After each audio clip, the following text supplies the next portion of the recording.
මේ ගෙදරට ගිහිලා මේ ජැමනිකාවට යන්න. ඊට පස්සේ මේ අර හෙල්ලලා බෑ. හෙල්ලලා.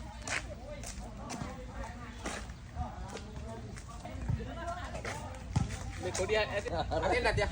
වහනේ නවත්තන්න නැති වෙන්න. ලොරිය පාක් කරනවා. නෑ මෙතනද? ලන්නක් අදිමු දැන් මම ආ එකෙක් එනවා. මම නුවර.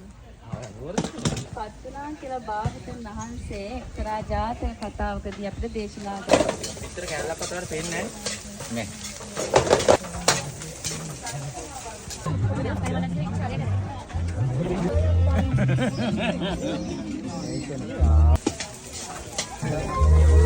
මුලින්ම ගන්න තිබු සීබා.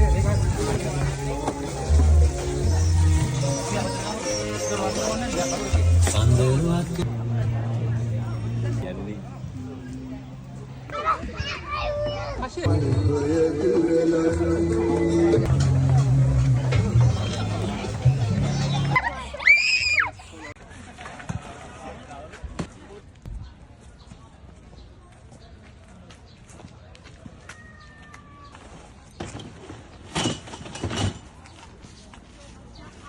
හොදා මේක ඇතුළට දාලා තිප් එක දාමු බස. හරියි. ඉතින් පෙන් බොට් ටික දන්සල්ට දුන්නා. ඉතින් පටව ගත්තා. කරන්න පෙන් බඩු මම නිකන් දෙනවා. පොඩ කෙනෙක් ඉන්නවා නම් කියන්න ඉතින්.